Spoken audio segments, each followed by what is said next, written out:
Any regrets moving on from your Hellcats and Trackhawk and getting into this thing? We got a Tesla Plaid here versus a Hellcat. Oh, baby.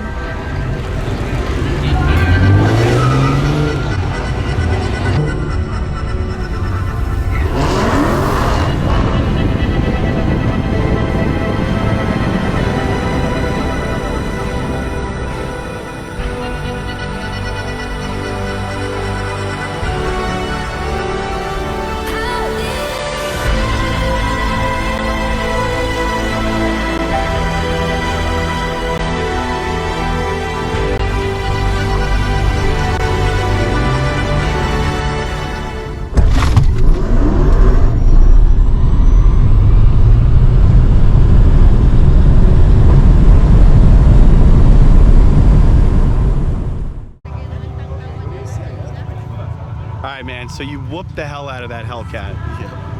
Yeah.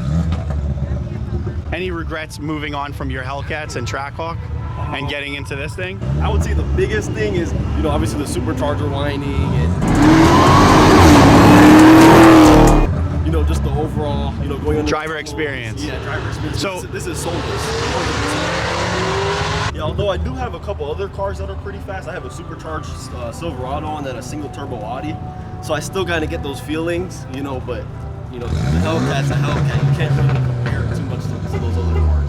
So let me ask you, if someone's looking to buy a Redeye or a Plaid, just for enjoyment purposes, not to go to the drag strip and rip it, which one would you say, hey, go out and get it because you'll just overall enjoy the car more? That's a tough one because this is, you know, breathtaking because every time you step on it, because since it's all-wheel drive. So, but you're not doing a 0 to 100 all the time, right? No. So on the times where you're not just beating the hell out of it, do you enjoy it as much as what you have? Because a lot of people just enjoy a casual drive, going out on the highway. I mean, do you see that? Do you have that sense of enjoyment when you're just casually driving? So it goes hand in hand with everything because the other cool thing with this, it has air suspension from factory. So, you know, like with the Redeye, like there'll be times I have to slow down because, you know, for like pulling into places and stuff. But then this, it automatically just raises. So it's like little features like that go hand in hand. But I would say definitely, like if you're, you know, if it's the weekend car and all that, I would definitely probably choose the Redeye. But for like a day-to-day basis, this is literally perfect. Because I was paying about $1,000 a month in gas in the Redeye. And now I'm paying, you know, maybe $250, maybe $260 a month. So that's why, you know. What do you expect out of a Plaid, like range-wise, when you're fully charged up? What's the mileage? Between, I would say 280 to maybe 290.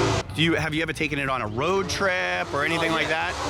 Not yet. Because I heard that because of the infrastructure, it's a little nerve-wracking because you don't know where those charging stations are, etc. Well, that's the cool thing. So if you actually put where you're going on the screen, if the car knows you're not going to have enough battery, it'll automatically already add a charging stop in your you know, your location. Okay. So when I found that out, because I actually have been on a few road trips. I mean, I drove 2 hours here today, and then when I got the car, it was about a 3-hour drive, and that made me straight home back.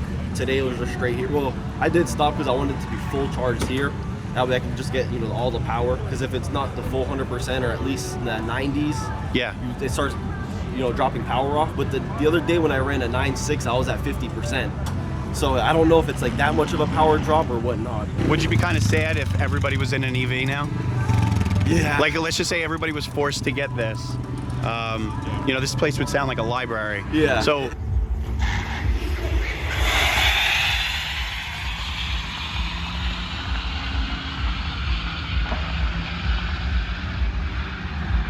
You know, if everybody's driving around in an EV, do you think that there would be, you know, a little bit like we're missing out on car culture? Yeah.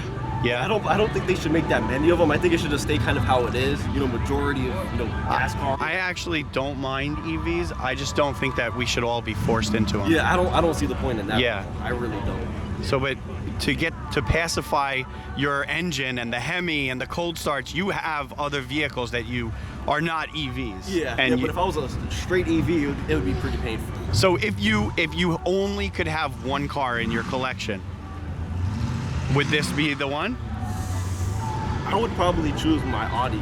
my S4, because I honestly love that car. I've had that car since I was 16, and I love that car so much. That's like one car I'll never let go. I'd honestly let go of this before I let go of the Audi.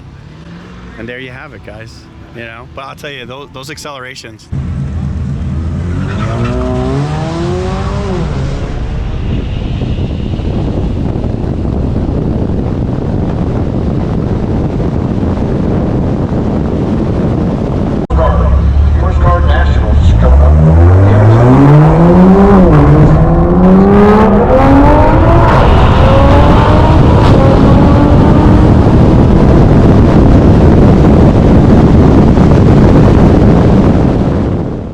You hooked and booked, man. You made that Hellcat was like on ice, you know. So yeah, and then the thing too, when I got to get my slip, the lady said I guess when he ran down, he had his windows down. So she was like, you know, I have to yell at him, but I have to yell at everybody else now to make sure that you don't roll your windows down when you're racing. And this is stock too, right? Like there's no like software updates, no tire, wheel packet. Okay. Literally stock. The only thing it is lowered, and then it has rear camber arms. But that's literally all that has. All right. Well, thank you, man. Thank you for talking. And I'm gonna get some GoPro footage, right, of this thing. So, guys, he has a YouTube channel. Definitely go check it out. I'm gonna put a link in the description. You guys all know that, you know, I do talk a lot of crap about EVs, but you know, you can't deny the performance. I mean, watching this thing just launch and just rip down that quarter mile, it's impressive. So, any last words, man? From a former Mopar guy to now an EV guy. I would probably not.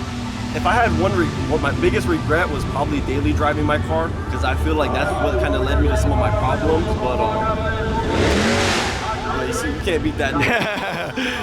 It's so true.